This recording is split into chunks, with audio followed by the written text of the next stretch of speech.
غطفان سے معاہدے کا ارادہ چھوڑ دیا اور ان کے آدمی واپس چلے گئے۔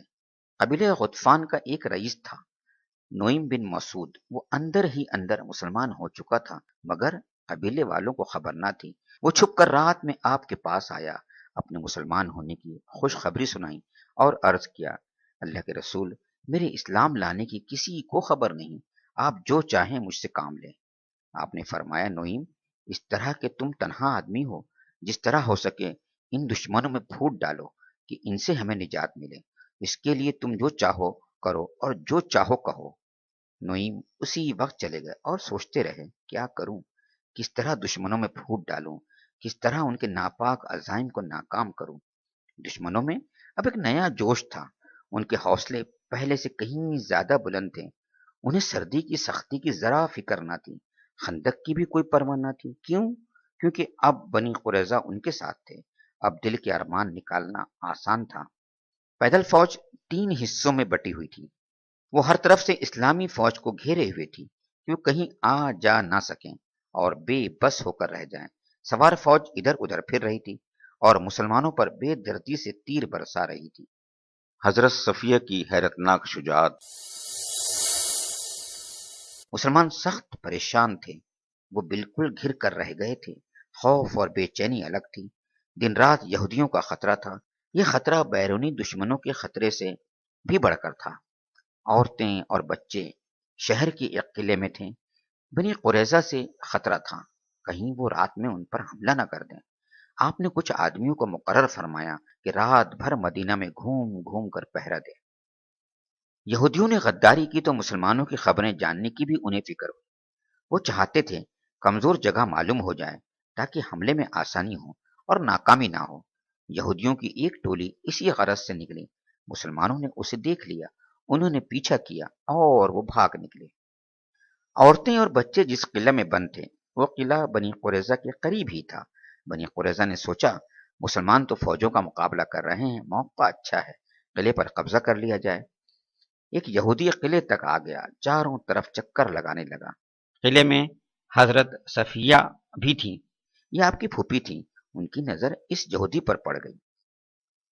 عورتوں کی حفاظت کے لیے حضرت حسان مقرر تھے، وہی حضرت حسان جو بہت اچھے شاعر تھے، پیارے نبی کی طرف سے دشمنوں کا جواب دیا کرتے تھے۔ اس یہودی کو دیکھ کر حضرت صفیہ گھبرائیں۔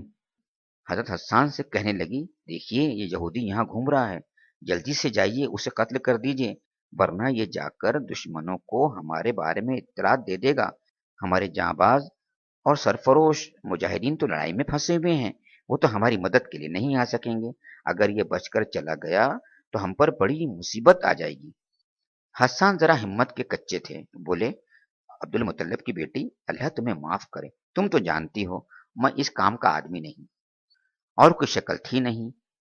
حضرت صفیہ نے خود ہی خیمے کا ایک بانس اکھاڑا اور چپ کے باہر آ گئی، جا کر یہودی کے سر پر اس زور سے مارا کہ اس کا سر پھٹ گیا اور وہ وہیں ڈھیر ہو گیا۔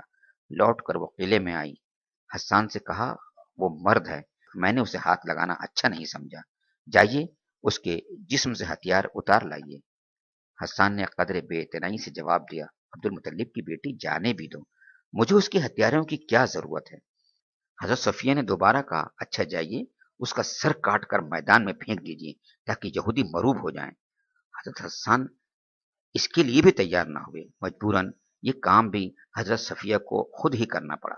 حضرت صفیہ کا سوچنا صحیح نکلا، اس لاش کو دیکھ کر یہودی سمجھے معلوم ہوتا ہے قلعہ میں کچھ فوج بھی ہے، پھر انہیں حملے کی ہمت نہ ہوئی۔ جوں جوں دن گزر رہے تھے، حالات سخت ہوتے جا رہے تھے، فاقے پر فاقے ہو رہے تھے، راتوں کو سونا حرام تھا، ہر آن جان کا اندیشہ تھا۔ اسلامی فوج میں منافق بھی موجود تھے، ایسے میں وہ بھلا کہاں چھپ سکتے تھے؟ آ کر پیارے نبی سے اجازت مانگتے کہ ہمارے گھر محفوظ نہیں، بال بچے خطرے میں ہیں، ہمیں شہر جانے دیجیے۔ خود تو وہ لوٹنا چاہتے ہی تھے، مخلص ساتھیوں کو بھی بہکاتے، ان کو جان کا خوف دلاتے، پیارے نبی سے بدگمان کرتے، کہتے محمد نے بھی ہمیں خوب بہکایا، خوب ہرے ہرے باغ دکھائے، کہتے تھے قیصر و کسریٰ کے خزانے ملیں گے۔ آج یہ حال ہے کہ ضرورت کے لیے بھی باہر نکلنا اپنی موت کو دعوت دینا ہے۔ بنی قریظہ کی غداری کو کئی دن گزر گئے۔ دشمن فوجیں بےتاب تھیں، ان کے تیار ہونے کا شدت سے انتظار کر رہی تھی کہ قلعے میں سے حملے کا راستہ دیں اور یہ دل کے ارمان پورے کریں، لیکن اس وقت تک کیا کرتے ہیں؟ خندق کو پار کرنا تو ان کے بس سے باہر تھا۔ باہر سے ہی وہ تیر پتھر برساتی رہی،